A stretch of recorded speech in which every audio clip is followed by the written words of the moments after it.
Hello, it's Judith here with this week's video, and as I trailed last week, I am going to talk about weight loss, which is something like smoking that I talked about last week that I don't talk about a lot, but I do work with people for weight loss.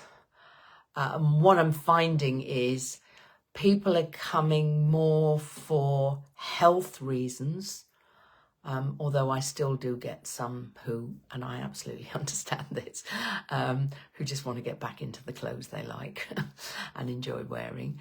And sometimes for quite urgent health reasons. So in order to have tests done or surgery, then they need to lose some weight. So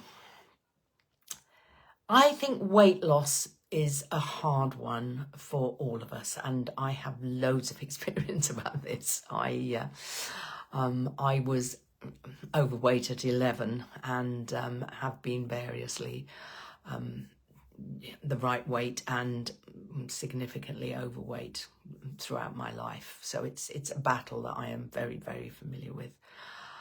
And I mentioned last week having to make the decision when I gave up smoking for the very last time 21 years ago that I wouldn't worry about what it did to my weight. I would accept that it would put weight on, and I would deal with the smoking, and then I would deal with the weight afterwards, which is what I did do. So I think the issue with losing weight is cigarettes are easier, or vaping is easier, because you just stop. You know, you just don't have them anymore. Whereas you can't just stop eating food. I know there are lots of meal replacement plans out there, but you still have to think about consuming food. And what I say to all weight loss clients is this is not about going on a diet. I know about going on a diet. I know about yo-yo dieting, and it is not good for us and it is not successful. So this is more about changing the way you eat for life, eating more healthily, accepting a slower weight loss, perhaps, than you could achieve by other means, but making it a for life thing, which is actually exactly the same as I say about smoking. I don't talk about stopping smoking because stopping implies you can always start again. I talk about becoming a non-smoker. When I'm working with people who smoke and when I'm working with people who are looking to lose weight, I talk about eating healthily and also about eating mindfully. I don't know about you, but it is very, very easy just to put things in your mouth, chew them and swallow them and not even notice that you've done so. You might even have had a craving beforehand, but you don't sit down and think, oh, I had a craving for this bar of chocolate, so I am going to sit and eat it very mindfully and enjoy it. So I do actually teach mindful eating and get them to practice in hypnosis to my weight loss clients, because half the time we want more food than we need because we're not actually enjoying the food.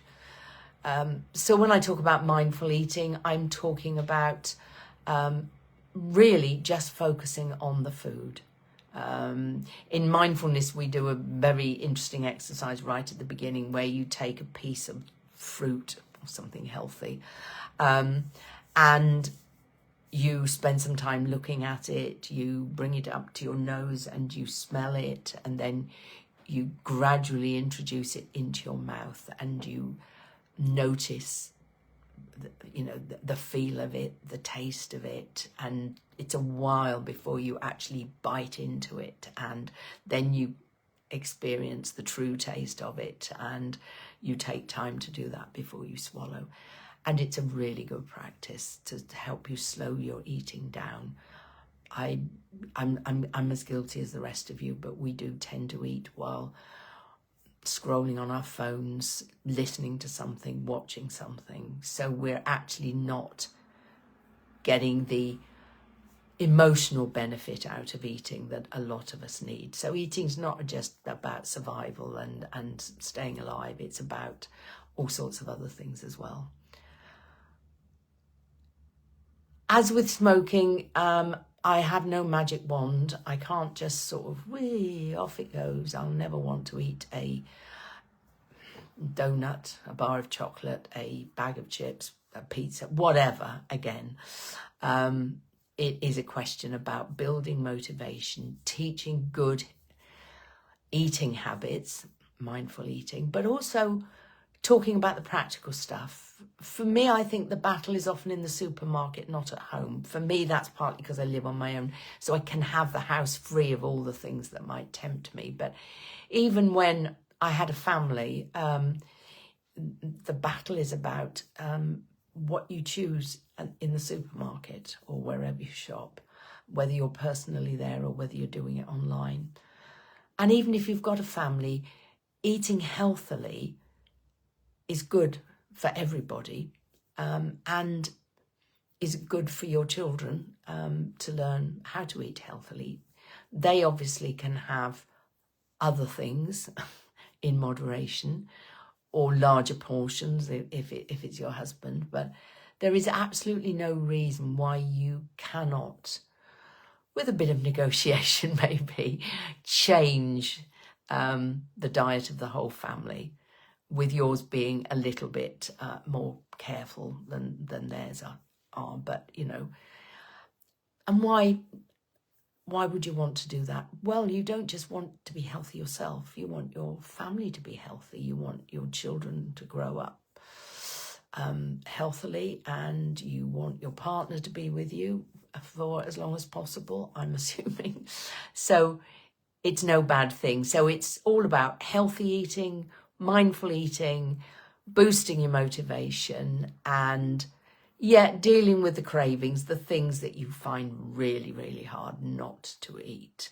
And we all have our own particular favourites. And it's about allowing yourself a favourite every now and again as a treat. Particularly if you've got a lot of weight to lose. You have an advantage in that your weight will come off more quickly.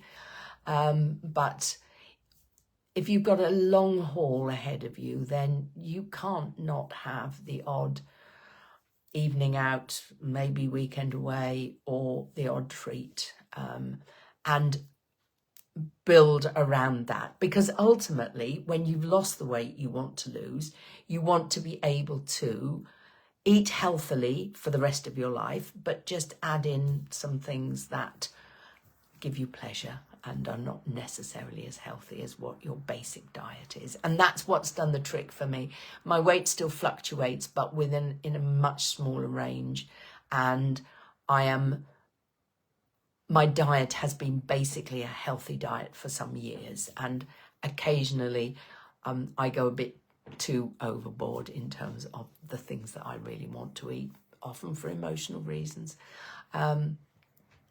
But, you know, I am able to haul it back fairly quickly, and that's okay with me. So if you want to lose weight, if you need to lose weight, I'm very happy to work with you, not just for a few sessions, but as an ongoing support in whatever way works for you. I can just be at the end of a phone, or you can check in with me on a weekly, fortnightly, monthly basis, because support is important. That's why things like Weight Watchers and Slimming World work, and others as well, because if you go regularly, A, you pick up hints and tips, but B, you've got that regular. It's no avoiding the scales or getting on the scales and not really noticing what they're saying, or putting on clothes and not really noticing that they're not fitting. It is about once a week actually checking in with how you're doing, and if it's not going in the way you want, finding out or deciding what you're going to do about it. I hope that's helped, and I think that's enough for now. As always, get in touch if you have issues with your weight, or if you have children that you're worried about what their diet is like.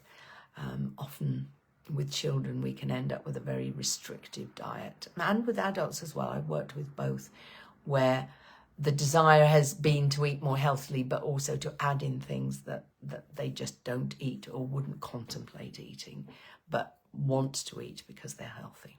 Okay, so there's lots on offer. I'm very happy to talk to anybody about that subject. I am an expert in lots of different ways, but mostly by personal experience. So there's no judgment from me, and a very good understanding of the difficulties of what you might be trying to do and the sort of help you might find useful. Okay, that's me for now, and I look forward to seeing you again next week. And until then, as always, take care, enjoy yourselves where you can, and I'll see you next time. Bye.